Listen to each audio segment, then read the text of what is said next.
चलिए एक क्वेश्चन और आ गया है, ये हाइट एंड डिस्टेंस से रिलेटेड है, ठीक है। तो चलिए देखते हैं। ऊंचाई और दूरी से संबंधित एक क्वेश्चन है। कह रहा है कि एक भवन के शीर्ष से एक पेड़ के शीर्ष एवं आधार के अनुमान कोण क्रमशः x तथा y है। ऊंचाई और दूरी से रिलेटेड है, त्रिकोणमिति ट्रिग्नोमेट्री से, ठीक है। यदि पेड़ की ऊंचाई 4 मीटर है, सॉरी एच मीटर है, 4 मीटर नहीं एच मीटर है, तो सिद्ध कीजिए भवन की ऊंचाई जो है वो होगी एच काट एक्स बाई काट एक्स माइनस काट वाई। तो अब यहाँ ये चीज समझना होगा, जो डायग्राम बनेगा हमारा फिगर बनेगा। अब सीधे सीधे कह रहा है कि भवन के शीर्ष से अनुमान कोण दिया, इसका मतलब भवन बड़ा होगा और पेड़ हमारा क्या होगा, छोटा। तो एक फिगर बनाते हैं। तो मान लेते हैं इसमें ये जो है हमारा भवन है और एक यहाँ पे पेड़ है, ठीक है, यहीं से और ऊपर से नीचे देख रहा है तो अनुमान कोण बन रहा है। तो ऐसे इसको हम क्या करें, पैरेलल लाइन जमीन के जमीन है हमारी, आधार है। मान लेते हैं ए बी हमारा क्या है, भवन है, और सी डी हमारा हो गया पेड़। और यहीं से जब इसको कह रहा है देख रहा है नीचे, तो यहाँ जो इसका अनुमान कोण बन रहा है वो एक्स बन रहा है, और कह रहा है आधार पर देख रहा है तो इसका अनुमान कोण क्या बन रहा है, वाई बन रहा है। तो इसको हमने बना लिया, ठीक है, ये चीजें। तो इसके लिए देखिए ये अनुमान कोण इसका डॉट डॉट डॉट अब दिखा सकते हैं ऐसे ऐसे करके, ठीक है। तो हम क्या करें कि ए बी के समांतर एक रेखा डी से खींचते हैं ऐसे इस तरह से, ठीक है, डी ई। चलिए इसको मान लिया डी ई, और दिया हुआ है यदि पेड़ की ऊंचाई एच है, तो चलिए ये पेड़ की ऊंचाई मान लीजिए एच, ठीक है, ये पेड़ की ऊंचाई हो गई एच।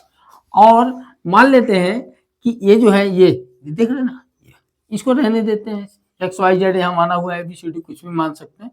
यहाँ पे आप मान लीजिए कितना हो जाएगा आपका एक्स हो जाएगा यहाँ से, और यहाँ से यहाँ तक अगर पूरा एंगल वाई है तो ये भी एंगल क्या हो गया, वाई। चलिए ये वाला लेंथ हम मान लेते हैं पी है। अगर ये लेंथ पी है तो जाहिर सी बात है ये भी लेंथ कितना हो जाएगा, पी हो जाएगा, ठीक है। और इतनी हाइट है तो हमारा ये भी कितना हो जाएगा, ये भी एच हो जाएगा, ठीक है, क्योंकि सी डी बराबर ई ए, ये हो गया। अब मान लेते हैं कि जो बी ई है उसको मान लेते हैं हम स्मॉल ए। चलिए बी मान ली स्मॉल ए। हमको बताना है कि जो हाइट है ए बी बराबर क्या होगा। तो चलते इसको सॉल्व करते हैं बिना देरी किए हुए, सॉल्यूशन में आगे हल करेंगे तो लिख लेंगे जो जो मानेंगे, ठीक है। माना सी डी क्या है, पेड़ क्या है हमारा सी डी, पेड़ सी डी बराबर एच दिया हुआ है, ठीक है। और ए बी बराबर पी मान लेते हैं, ए सी बराबर पी मान लिए, ठीक। तो ए बराबर भी हमारा क्या हो जाएगा, ए बराबर एच हो जाएगा। और बी ई को हमने मान रखा है क्या, ये मान रखा है। हमको प्रूव करके लाना है कि पूरा ए बी बराबर कितना हो जाएगा, यही हाइट लेकर के लाना है, ठीक है। ये प्रूव करना, प्रूव करने वाले क्वेश्चन बहुत इजी होते हैं। प्रूव करने वाले क्वेश्चन में आपको कुछ नहीं करना हो, तो आंसर दिया वही लाना है, ठीक है। सस्पेंस तो रखना नहीं इसमें कुछ। तो चलते इसको सॉल्व करते हैं। आ जाते हैं पहले ट्रायंगल बी ई डी में। चलिए तो इसको हल करेंगे, चलेंगे यहां से ट्रायंगल बीईडी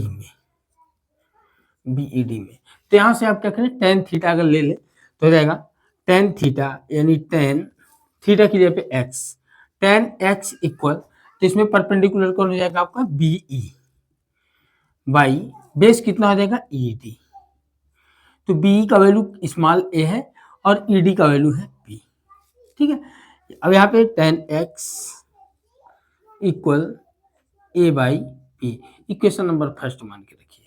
अब ये समझिएगा कि मैंने टेन क्यों लिया, तो इसके बारे में आप पिछले वीडियोस में जाएंगे, ट्रिग्नोमेट्री से रिलेटेड हाइट एंड डिस्टेंस से अच्छे से जानकारी दी गई, उसको जाकर के आप देखेंगे कि कब कौन सा ट्रिग्नोमेट्रिकल रेशियो लिया जाता है, त्रिकोणमितीय अनुपात लिया जाता है। आ जाते हैं, फिर चलते हैं इन ट्रायंगल बीएसी। अब चलेंगे त्रिभुज बीएसी में। तो त्रिभुज बीएसी में जब चलेंगे तो त्रिभुज बीएसी में फिर टेन वाई लेंगे, अगेन टेन वाई इक्वल, ठीक है। तो टेन वाई थीटा हो गया, तो ये पूरा हो जाएगा आपका क्या होगा, ए बी बाई, और यहाँ पे हो जाएगा ए सी, ठीक है। थोड़ा सा मिस्टेक हुआ है, मिस्टेक नहीं हुआ है, बस थोड़ा सा एक स्टेप हमको आगे चलना चाहिए था, क्योंकि हमको क्या करना है, अभी कंपेयर करना है, फिलहाल थोड़ा सा स्टेप बढ़ गया है। नहीं तो अगर अभी भी टाइम है तो इसको हम ऐसे कर सकते हैं। देखिए मान लीजिए यहाँ पे है ना, तो P को इधर कर ले, क्योंकि हमें P से कोई मतलब नहीं है, इसलिए P को इधर कर लेते हैं और tan x को उधर कर लेते हैं। तो जैसे ही उधर करेंगे तो P यहाँ आ जाएगा, tan x उधर हो जाएगा, तो P इक्वल हो जाएगा a by tan x, 10x हो गया। और इसको फिर आगे बढ़ा के लिख सकते हैं a इंटू 1/10। a इंटू 1/10 का मतलब हो जाएगा a cot x। Equation number first यहाँ मानते हैं। क्यों ऐसा किया गया? क्योंकि जो प्रूव करना है उसको ध्यान देना है, ठीक है। उसमें 10 नहीं है, कॉट में लेकर के आना, तो सबको हम किसमें चेंज कर लेंगे? कॉट में चेंज करेंगे। ऐसे ही यहाँ की बात करें तो 10y इक्वल हो गया, ए भी पूरा कितना है आपका? ये है a प्लस एच, पूरा कितना हो जाएगा? a plus H. तो इसी अब लिखा गया a प्लस एच।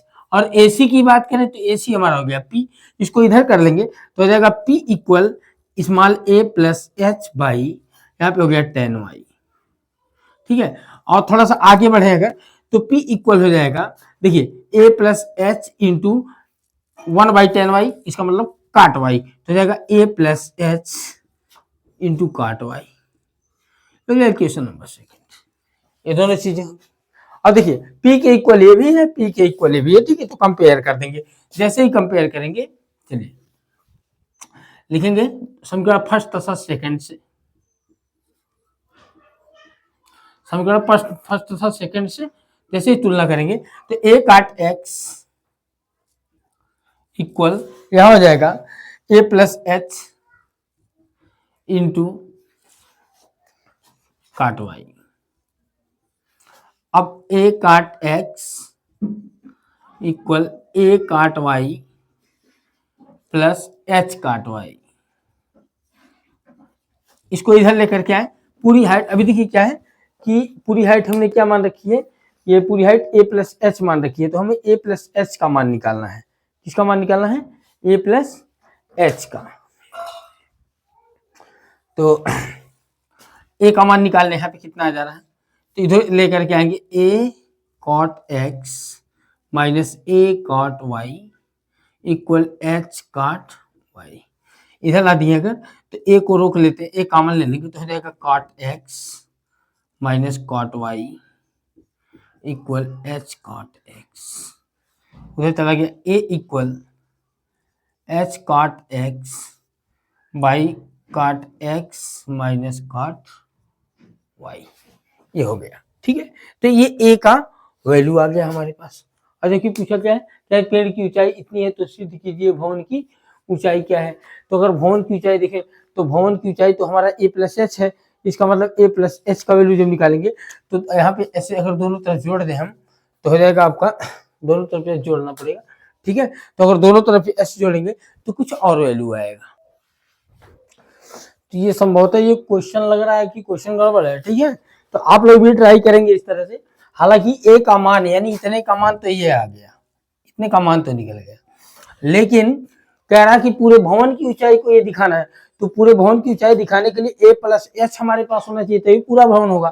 तो a प्लस एच की बात करें तो इसका मतलब a है, h इधर भी ऐड कर दे, h उधर भी ऐड कर दे। तो ये देखिए ऑलरेडी हमारे पास a प्लस एच आ चुका था, यहाँ पे आया था a प्लस एच, ठीक है। और जबकि पूरे भवन की ऊंचाई क्या है? a plus H. तो a प्लस एच अगर पूरे भवन की ऊंचाई है तो हमको तो a को भी तो गायब करना था। a अगर हमारा, क्योंकि हमारा उसमें दिया नहीं है तो a को गायब तो कर नहीं सकते इस तरह से। तो इस a को गायब करने के लिए आपको क्या करना होगा? a का मान तो हमको मिलेगा, ठीक है। अब चलते हैं पूरे भवन की ऊंचाई निकालते हैं। चलिए पूरे भवन की ऊंचाई, इसको मिटा लेते हैं, a का मान मिला। अब चलते हैं मिटाते हैं इसको, ठीक है। फिर आते हैं देखते हैं आगे। a का मान मिला, अब पूरे भवन की ऊंचाई की बात कर रहा है। तो पूरे भवन की ऊंचाई हो जाएगी, पूरे भवन की ऊंचाई बराबर a plus H, A plus H. अब a का मान हम रख दें तो a का मान है h cot x by cot x minus cot y plus H. अब यहाँ एलसीएम ले लें अगर तो एलसीएम लेकर के सॉल्व करेंगे तो हो जाएगा h cot x, यहाँ पे फिर मल्टीप्लाई होगा, फिर प्लस h cot x और माइनस h cot y और नीचे हो जाएगा cot x minus cot y। यहाँ पे हो गया 2h cot x minus h cot y by cot x minus cot y। तो अगर देखें तो पूरे भवन की ऊंचाई a प्लस एच बराबर इतनी आ गई। ये पूरे भवन की ऊंचाई है। इसका मतलब ये जो दिया हुआ ऑप्शन ना, ये ऑप्शन गड़बड़ है। ये इतना वैल्यू तो सिर्फ इतने का आ रहा है, ठीक है। तो अगर पूरे भवन की ऊंचाई पूछा तो ये दिया हुआ, तो ये ऑप्शन गड़बड़ है कि ये नहीं सिद्ध करना, बल्कि ये आएगा, ठीक है। तो इसको आप लोग भी एक बार ट्राई करेंगे और फिर इस तरह के क्वेश्चंस को देखने के लिए आप लोग लगातार वीडियो को देखते रहेंगे। Thank you, thanks for watching.